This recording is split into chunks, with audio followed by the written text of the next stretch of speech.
Inflation के अंदर जिन चीज़ों ने कंट्रीब्यूट किया है उसके अंदर फ्यूल प्राइसेस और आपकी यूटिलिटी जो बिल्स हैं उन्होंने बड़ा रोल अदा किया है। बेसिक अभी आपने इस दफ़ा पास ऑन नहीं किया, तो आपने आईएमएफ की कल स्टेटमेंट देख ली, उन्होंने कहा कि क्यों नहीं बढ़ाया, एग्रीमेंट में तो लिखा हुआ है, आपके फॉर्मर मिनिस्टर ने भी कह दिया करना चाहिए था, एग्रीड, क्यों नहीं किया आपने? देखिए, मैं बताता हूँ। एक तो ये है कि हम सॉवरेन कमिटमेंट्स पूरी करेंगे, आईएमएफ के प्रोग्राम को भी कंप्लीट करेंगे।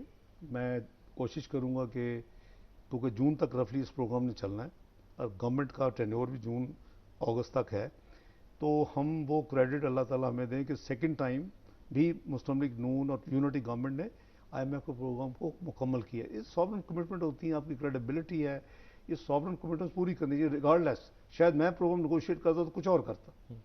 मैं समझता हूँ कि इवन मिफ्ता साहब को वो फ्लेक्सिबिलिटी नहीं थी। मुझे कई लोगों ने प्रपोज किया कि जिस तरह आप कुछ चीज़ों को क्रिटिसाइज़ करते हैं आप उनको रीनिगोशिएट करें। मैं नहीं समझता कि हमें उस पर टाइम ज़ाया करना चाहिए। जो पिछली गवर्नमेंट ने किया हम उसको करेंगे ना। आ जाते इस लेवी के ऊपर। ये लेवी जो थी वो 5 रुपये डीजल 5 रुपये पेट्रोल पे ज़रूर थी कि जी in the month of October ये लगनी है। वर्चुअली पहले 1 सितंबर में लगी थी पिछले महीने, इस दफ़ा 1 अक्टूबर को, यानी 30 सितंबर की प्राइसेस। देखिए जितनी आवाम पिसी हुई है, नंबर एक, जितनी आवाम पिसी हुई है हमें ज़रूर उनके कंफर्ट के लिए जो कुछ हो सकता है करना चाहिए, नंबर एक। नंबर दो, प्राइम मिनिस्टर ने साइड लाइन्स पे भी जो जनरल असेंबली यूएन में गए थे तो उधर बात की, जब एमडी आईएमएफ ने कॉल किया तो उनसे उनको कहा कि इस टाइप के जो टैक्सेस लेवीज हैं आप हमें 3 महीने के लिए एग्जाम्प्ट करें। हमारे लोग सैलाब में इस वक्त बेयारो मदद गार हुए हुए हैं। करीबन 33 मिलियन लोग इफेक्टेड है, आधा पाकिस्तान पानी में डूबा हुआ है। हमारी 30 से 35 बिलियन डॉलर का एस्टिमेट आ रहा है रिकंस्ट्रक्शन रिहेबिलिटेशन कॉस्ट। तो उन्होंने ना नहीं की।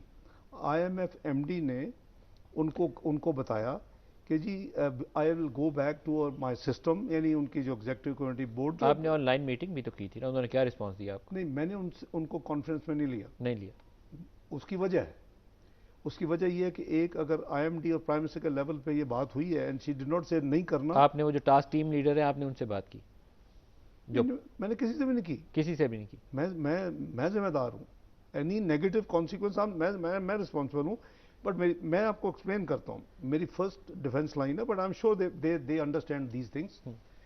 मेरी है कि प्राइम मिनिस्टर और जब एमडी आईएमएफ का हो गया उन्होंने कहा कि पॉजिटिव रिस्पांस दी, लेकिन अनाउंस नहीं किया, जाके उन्होंने प्रोसेस फॉलो करना है। दैट मीन्स आई एक्सपेक्ट कि जी it would be done, hopefully it would done. Number दो, लेट्स वर्स्ट सिनारियो, वो कहते हैं नहीं जी आपको करना चाहिए था। इसका इम्पैक्ट जो है वो 6 से 7 बिलियन रुपए का लॉस है, रेवेन्यू लॉस।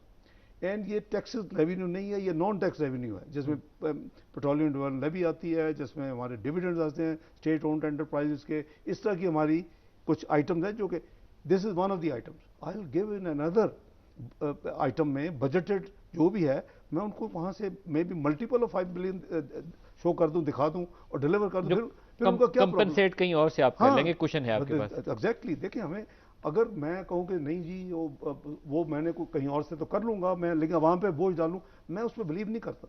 और मैं आपको यानी अपनी जिम्मेदारी के साथ बता रहा हूँ कि उससे multiple times I have already manage to create revenue for the country. So इंशाल्लाह को उसमें मसला नहीं आएगा।